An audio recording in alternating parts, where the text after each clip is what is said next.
Welcome to the Deep Dive. Today we're jumping straight into something, well, really vital if you're serious about fitness. Yeah, how to train hard without ending up sidelined, basically. Exactly. We're looking at that balance between pushing yourself and what your body can actually take. We've got some great insights lined up from sports physio experts at Running Physio and Fit As A Physio. And also some really interesting research published in the British Journal of Sports Medicine. It actually looked at elite cricket fast bowlers, which is quite specific, but the principles apply broadly. Right. So the mission for you, listening, is to figure out how to train effectively, get those gains, but without hitting that wall of injury. Consider this your guide to staying in the game, training smart. Okay, let's dive in. The absolute core idea here is, well, injuries often happen when the training load, what you're asking your body to do, goes beyond its current capacity to adapt. Think about it. If you suddenly say double your running distance, your tendons might not just get stronger, they might react negatively. Like getting angry. Yeah, exactly. Angry, swollen, painful. The running physio folks call it a reactive response. Pushing too much too fast, that's often the trigger. And this connects to Scott Dye's concept, the envelope of function, right? Can you unpack that a bit? Yeah, it's a great way to visualize it. Think of it as the amount of stress or load your tissues can comfortably handle their safe zone. Okay. When you get injured, that envelope, that safe zone, it shrinks, sometimes dramatically. So a tendon that could handle a 20-mile run before might suddenly complain after just, what, a few minutes? Precisely. And this is so important. Even after the initial pain calms down, that tissue capacity, its ability to handle load, is probably still lower than it was before. Which explains why injuries can come back so easily if you jump right back into your old routine. That's a huge factor in recurrence, definitely. Rushing back too soon. Okay, so overloading is the villain. But what actually is training load? It's not just how long you train, is it? No, not at all. It's multifaceted. You've got volume, like how many miles you run or total weight lifted, intensity, how hard you're working, your pace or effort level. Frequency, yeah, how often you train, and also the type of exercise you're doing. But, and this is really key, your overall load isn't just your planned workouts. It's everything that puts stress on your tissues. Right, like stacking things up. Yeah. Other sports, your job. Absolutely. Other sports, a physically demanding job, maybe even just being on your feet all day, hobbies. Yeah. It all adds up. It's the cumulative stress. Okay. Now, loading tissues is good. That's how they adapt, get stronger, fitter, even how they heal. The problems start when you increase that load too rapidly. That sudden spike. Yeah, that's a classic training error. So the main takeaway here is change things gradually. Let your body adapt. Okay, makes sense. So that's the load side. Now, what about the other side of the equation, our body's ability to take that load, tissue load capacity? Right. This depends on a whole bunch of factors. Your strength, obviously, but also your movement control, how well you coordinate things. Flexibility plays a part. And things like running form. Yep, running gait, your overall biomechanics, how your body moves as a system. And really important work by Jill Cook and Sean Docking highlights this. You need to improve that capacity through the entire kinetic chain. The kinetic chain. So everything's connected, like the song. Sort of. Yeah, exactly. Think about knee pain, for example. Patellofemoral pain. Okay. The issue might not just be in the knee. Problems with your hip control, your core stability, even how your foot and ankle move can all change the forces acting on that knee. So fixing it isn't just about focusing on the sore spot. Definitely not. You need a two-pronged approach, really. Modify the activity, yes, ease off what's aggravating it, but you also need rehab that addresses that whole chain. Like strengthening other areas. Precisely. For instance, there's good evidence, like a study by Lack and colleagues back in 2015, showing that strengthening your glutes can be really effective for that kneecap pain. Interesting. So it's about adjusting the load down temporarily while building the capacity up through targeted exercises. That's the ideal strategy. You modify training and use strength and conditioning to balance things out.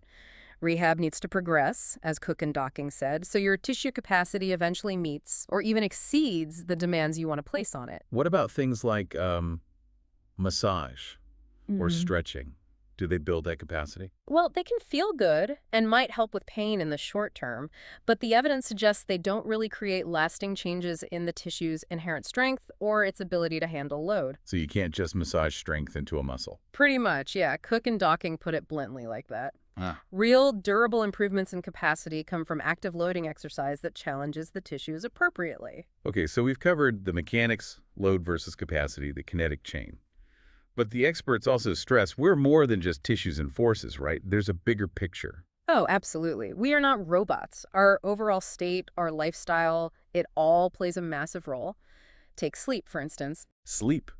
How does that fit in? There's research, particularly in adolescent athletes, showing that getting less than 8 hours of sleep per night significantly increases their injury risk. Wow, okay. Less sleep, more risk. That's simple but powerful. Hmm. What else? Stress. Big one.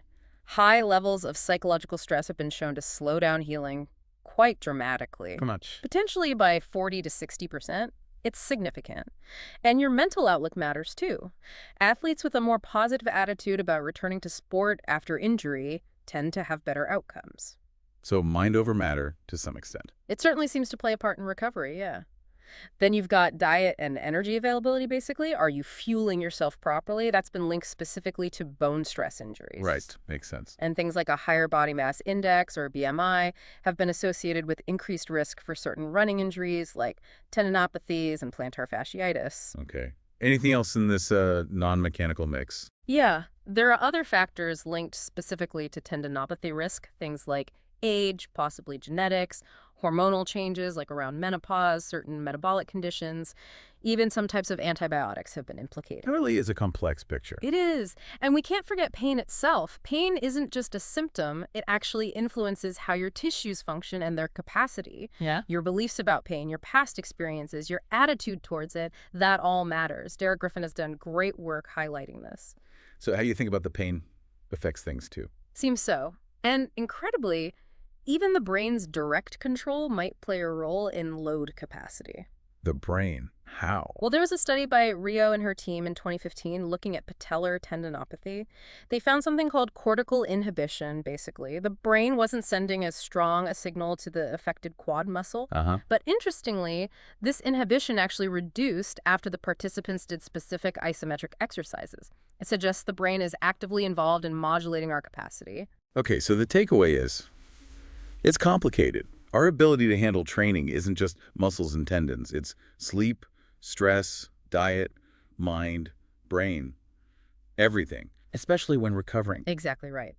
Which leads us nicely into a really practical concept for managing all this, the training stress balance. Yes, this came up in the FET as a PHY SysIO blog and that cricket study. How does this help us track things?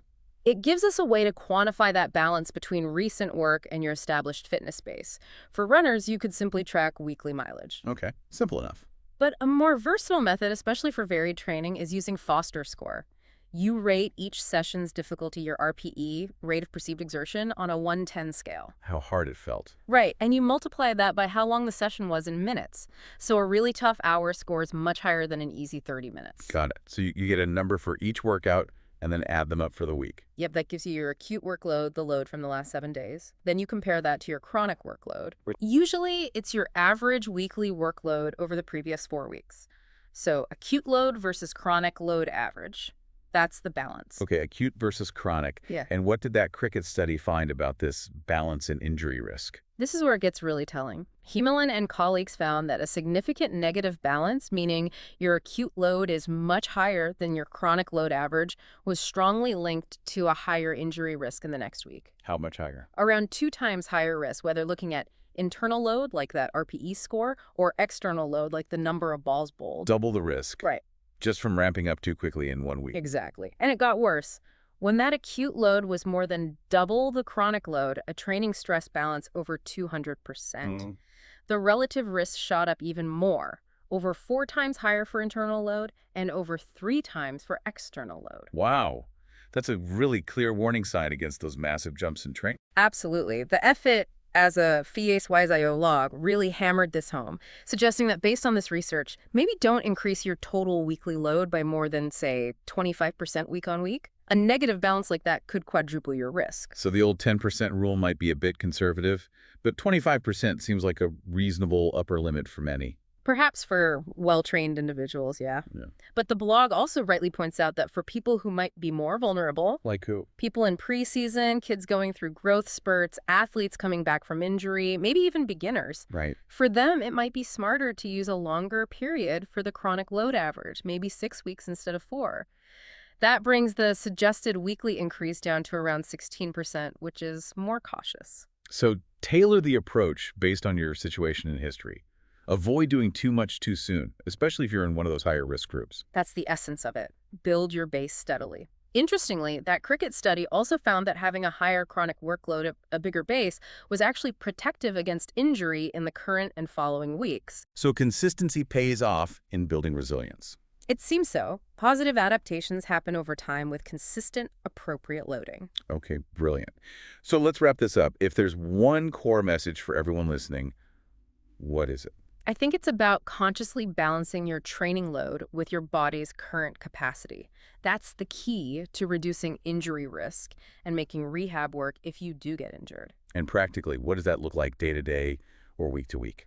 It means making sensible, gradual changes to your training. No huge leaps.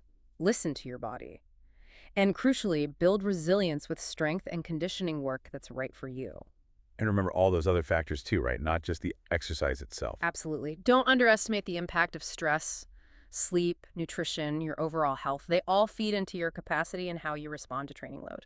So really getting to know your personal envelope of function and maybe even monitoring that training stress balance could be the difference between consistent progress and frustrating setbacks. It really makes you think, what's one small thing you, listening right now, could tweak this week to better match your training to what your body's actually ready for? Something to mull over.